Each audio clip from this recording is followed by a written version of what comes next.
Assalamualaikum warahmatullahi wabarakatuh. Pada presentasi ini kami akan membahas pengujian hipotesis.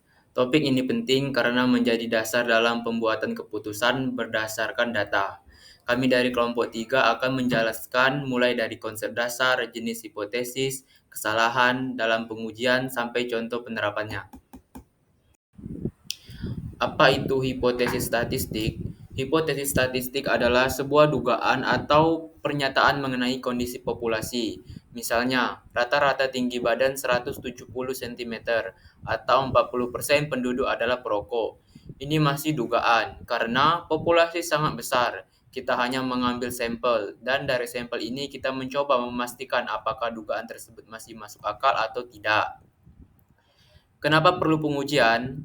Kita tidak bisa mengetahui kondisi populasi secara langsung karena ukurannya bisa ribuan hingga jutaan orang. Karena itu, kita hanya memakai sampel.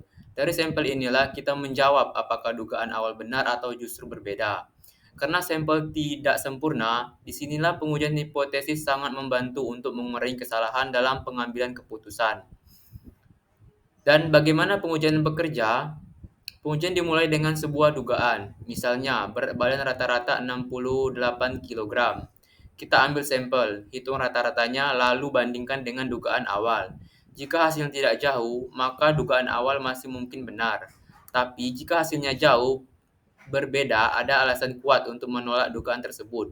Pengujian memberi aturan formal kapan suatu perbedaan dianggap kecil atau besar. H0 dan H1. Apa itu H? H0 hipotesis nol. H0 adalah pernyataan dasar netral dan dianggap benar sementara. H0 selalu menggunakan tanda sama dengan karena menyatakan kondisi spesifik dari parameter populasi. Contoh, H0 mu sama dengan 80, rata-rata plat sama dengan 80 cm. H0 V sama dengan 0,6, profesi perokok sama dengan 60%. Sederhananya, H0 adalah kondisi normal atau status QO, keadaan yang dipercaya sampai ada bukti yang kuat untuk menolaknya. 2. Apa itu H1? Hipotesis alternatif. H1 adalah pernyataan tandingan kebaikan dari H0 yang ingin dibuktikan. H1 menyatakan ada perubahan, ada perbedaan, atau ada peningkatan. Contoh, jika H0 mu sama dengan 80, maka H1 bisa mu tidak sama dengan 80. Mu lebih besar dari 80, mu lebih kecil dari 80. H1 tidak memakai tanda sama dengan karena menyatakan kondisi yang berbeda dari H0. Peran H0 dan H1 dalam pengujian, gunanya begini. Kita asumsikan H0 benar dulu, lalu kita cek apakah data sampel memberikan bukti kuat bahwa H0 tidak cocok. Jika buktinya kuat, H0 ditolak, H1 diterima. Jika buktinya tidak cukup, H0 tetap diterima. Catatan penting, menerima H0 bukan berarti H0 benar. Itu hanya berarti bukti belum cukup untuk menolak H0. Analogi sederhana, pengadilan membayangkan H0 sebagai pendakwa tidak bersalah, H1 sebagai terdakwa bersalah. Dalam pengadilan, terdakwa dianggap tidak bersalah sampai bukti mengatakan sebaliknya. Jika bukti kuat, terdakwa dinyatakan bersalah, H0 ditolak. Jika bukti tidak kuat, terdakwa tetap dianggap tidak bersalah, H0 diterima. Begitu juga dalam statistika. Contoh perumusan hipotesis. Satu, contoh vaksin. Masalahnya, apakah vaksin baru lebih efektif dari vaksin lama? Hipotesisnya, H0 vaksin baru sama dengan vaksin lama. H1 vaksin baru lebih efektif. Makna singkatnya, H0 mengatakan tidak ada perbedaan, sedangkan H1 mengatakan vaksin baru lebih baik. Contoh 2, contoh proporsi perokok. Masalahnya, seorang dokter mengatakan lebih dari 60% pasien kanker adalah perokok. Hipotesisnya H0 P sama dengan 0,6, H1 P lebih besar 0,6. Makna singkatnya, H0 menganggap proporsinya tepat 60%. H1 mengatakan bahwa proporsi sebenarnya lebih tinggi. Dan intinya adalah H0 selalu pernyataannya awal atau netral. H1 adalah pernyataannya yang ingin dibuktikan. Arah H1 lebih besar atau lebih kecil dan tidak sama dengan tergantung konteks soal. Kesalahan tipe 1 dan tipe 2. 1. Galat tipe 1. Alfa. Menolak H0 padahal H0 benar. Contoh mudah. H0 makanan aman dimakan. Tipe 1 sama dengan kamu bilang tidak aman, padahal sebenarnya aman. Makna, kita terlalu cepat menolak H0. 2. Galat tipe 2. Meta. Menerima H0 padahal H0 salah. Contoh mudah. H0. Makanan aman dimakan. Tipe 2 sama dengan kamu bilang aman, padahal sebenarnya berbahaya. Makna, kita gagal mendeteksi bahwa H0 sebenarnya salah. Kesalahan tipe 1 terjadi ketika kita menolak H0 padahal H0 benar, artinya terlalu ketat. Kesalahan tipe 2 terjadi ketika kita menerima H0 padahal H0 salah, artinya terlalu longgar. Dua jenis kesalahan ini wajar karena kita hanya menggunakan sampel, bukan seluruh populasi. Contoh galat kasus vaksin. Dalam contoh ini, kita membandingkan vaksin lama dan vaksin baru. Vaksin lama efektifnya hanya 25%. Lalu kita ingin tahu apakah vaksin baru lebih baik. Dari 20 orang yang diberikan vaksin baru, kita sepakat kalau lebih dari 8 orang tidak tertular. Berarti vaksin baru dianggap lebih baik. Masalahnya, keputusan berbasis sampel tidak selalu sempurna, dan disinilah galat muncul. Galat tipe 1 terjadi kalau kita mengira vaksin baru lebih baik, padahal sebenarnya tidak berbeda. Ini bisa saja terjadi karena kebetulan jumlah yang tidak tertular lebih dari 8. Untungnya, peluang salah jenis ini kecil, sekitar 4%. Galat tipe 2 terjadi kalau kita mengira vaksin baru sama saja, padahal sebenarnya lebih efektif. Peluang salah ini lumayan besar, sekitar 25%, karena sampelnya kecil, sehingga perbedaannya kadang tidak terlihat jelas. Intinya, dengan sampel yang kecil, kita bisa saja menyimpulkan baik terlalu cepat percaya vaksin baru lebih bagus, atau justru gagal melihat bahwa vaksin baru memang lebih baik. Pada contoh vaksin galat tipe 1 berarti kita mengira vaksin baru lebih baik, padahal sebenarnya tidak.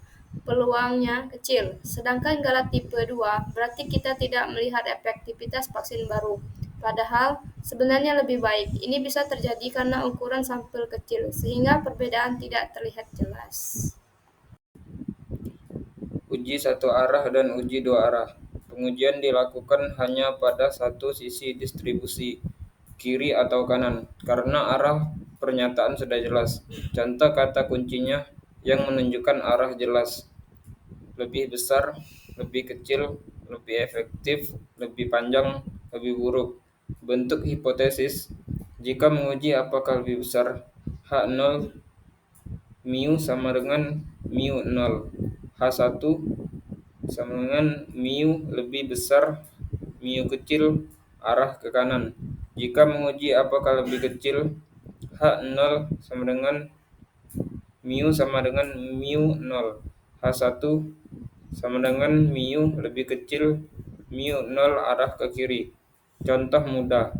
Perusahaan mengklaim produk rata-rata tidak lebih dari 2,5 mg nikotin, maka H0 sama dengan mu sama dengan 2,5. H1 sama dengan mu lebih besar 2,5. Karena dengan lebih tinggi dari 2,5 mg, visualnya daerah penolakan hanya ada di satu sisi kurva.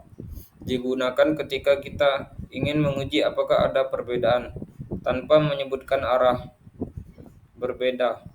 Kata kunci: tidak sama, berubah, tidak diketahui arah perubahannya. Bentuk hipotesis: H0 mu sama dengan mu 0. H1 sama dengan mu tidak sama dengan mu 0, dua arah. Contoh mudah.